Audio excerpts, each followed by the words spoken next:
হচ্ছে এসব? আরে আরে, তোর সাহস তো কম না, তুই আমার ঘরে আমার স্বামীর সাথে ঘুমাচ্ছিস? মাইশা ছাড়ো, কি করতেছো সব? তুমি বেলনিটি হাত কেন তুলতেছো? আর তুমি কখন আসলে? মাত্র কয়দিন হলো আমি আমার বাবার বাড়িতে গিয়েছি, তাতেই তুই আমার ঘরে ঢুকে পড়েছিস, আমার স্বামীর সাথে ঘুমাচ্ছিস? তোর সাহস তো কম না। তোমার আগে ও আমার স্বামী ছিল, এটা আমার ঘর ছিল।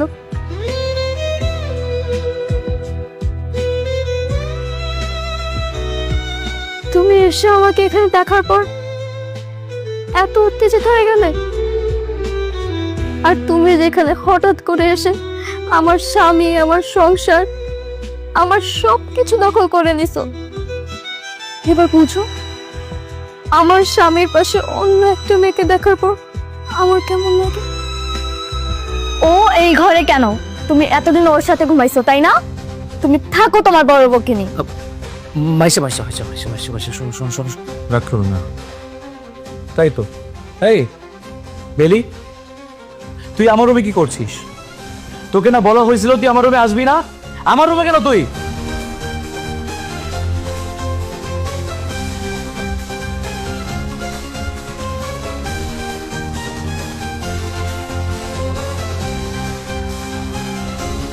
কি হলো, কথা বলছিস না কেন? কেন? আমি কি আমার স্বামীর ঘরে আসতে পারি না? আমি কি আমার স্বামীর সাথে ঘুমাতে পারি না?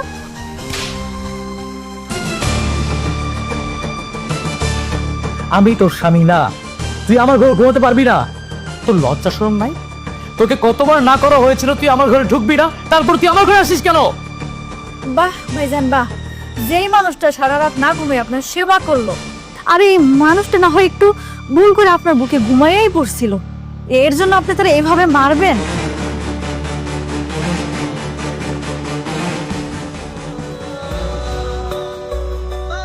আপনার এই ভালোবাসা, সারা রাত সেবা করার এইভাবে প্রতিদান দিলেন? ভাবি, আপনি আমার সাথে আসেন। নাহার, এটা কি ধরনের ব্যবহার? একদম চুপ, তুমি একটা কথা বলবে না। লাই